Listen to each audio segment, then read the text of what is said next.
Welcome back to another episode of My Therapy Room. I'm your host, Cindy Ettienne-Murphy, and oh boy, do we have a treat for you.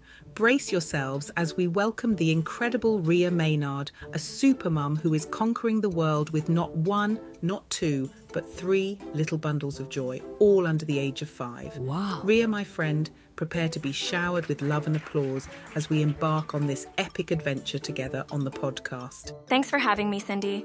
I'm really excited to be here and chat about parenting. Ria, the spotlight is all yours. Can you please introduce yourself and give us a glimpse into your amazing story? We can't wait to hear all about it. Sure. My name is Ria Maynard, and I'm a parent of 3 children, all under 5 years old.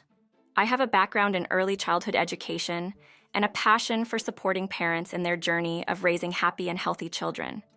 I believe in the power of positive parenting and creating a nurturing environment for children to thrive in. Well, Ria, I think it's safe to say that parenting is a roller coaster ride filled with ups and downs. Today, I thought we could explore the topic of what constitutes poor parenting. It's a sensitive subject, but an important one to discuss. You're so right, Cindy. What are your thoughts on this? Parenting is a journey filled with challenges, and it's essential to address the things that may hinder our children's growth. In my opinion, poor parenting can be defined as a lack of emotional support and consistency. It's like a recipe gone wrong, where the ingredients of proper parenting are either missing or mixed up in an unhelpful way. This can have a detrimental impact on a child's overall well-being and development. Picture this.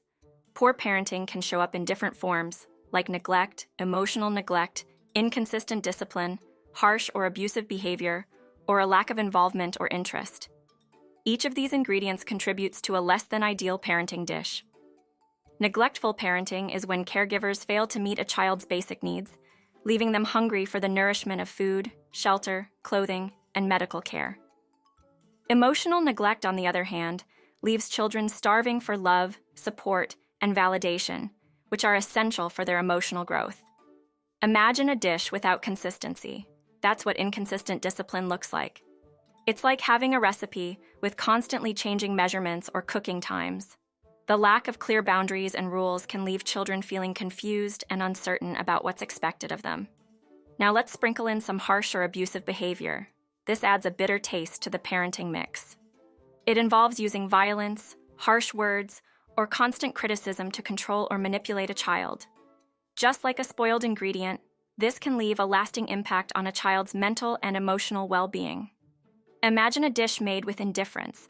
A lack of involvement or interest in a child's life can be like forgetting a crucial ingredient, resulting in a bland and unsatisfying outcome. Children thrive when they receive guidance, attention, and support from their parents. That's a great point, Ria.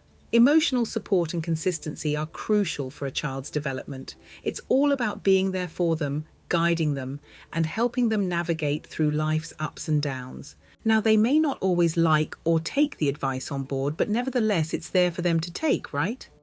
You're so right, Cindy. But let's dive a bit deeper. What are some specific behaviors or actions that you would consider as poor parenting? So, poor parenting refers to a style of parenting that is characterized by inadequate or inappropriate care, guidance, and support provided to children. It can manifest in various ways and can have detrimental effects on a child's overall well-being and development.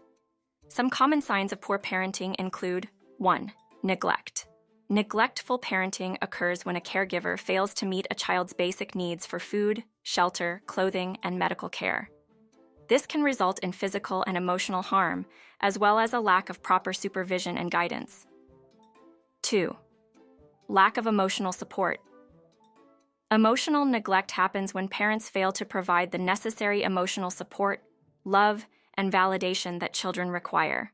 This can lead to feelings of insecurity, low self-esteem, and difficulties in forming healthy relationships. 3. Inconsistent discipline. Inconsistent parenting involves setting inconsistent boundaries and rules for children.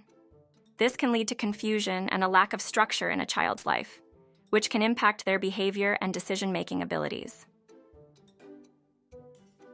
4. Harsh or abusive behavior.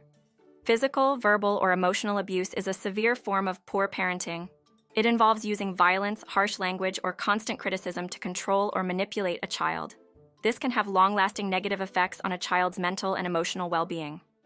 5. Lack of involvement or interest. Parents who show little interest or involvement in their child's life may be considered neglectful.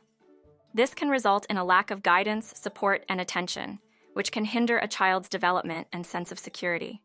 It's important to note, Cindy, that parenting is a complex and challenging task, and everyone makes mistakes from time to time.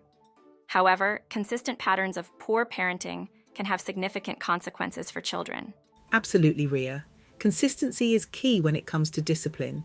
It helps children understand what is expected of them and provides them with a sense of security. Now, I know we've all had those moments as parents where we feel like we've made mistakes or haven't been our best selves. How do you differentiate between a parent who occasionally makes mistakes versus someone who consistently exhibits poor parenting? That's a great question, Cindy.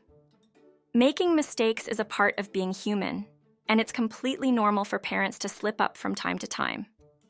The key is self-awareness and the ability to reflect on our actions. A parent who consistently exhibits poor parenting, on the other hand, demonstrates a pattern of behavior that repeatedly neglects their child's needs or puts them in harm's way. It's important to differentiate between occasional slip-ups and a consistent disregard for a child's well-being. Well said, Ria. It's crucial for parents to be self-aware and take responsibility for their actions. Now, as we wrap up our conversation, what advice would you give to parents who may be struggling and want to improve their parenting skills? My advice would be to prioritize self-care.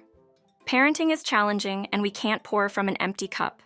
Taking care of our own mental and emotional well-being allows us to show up as the best version of ourselves for our children.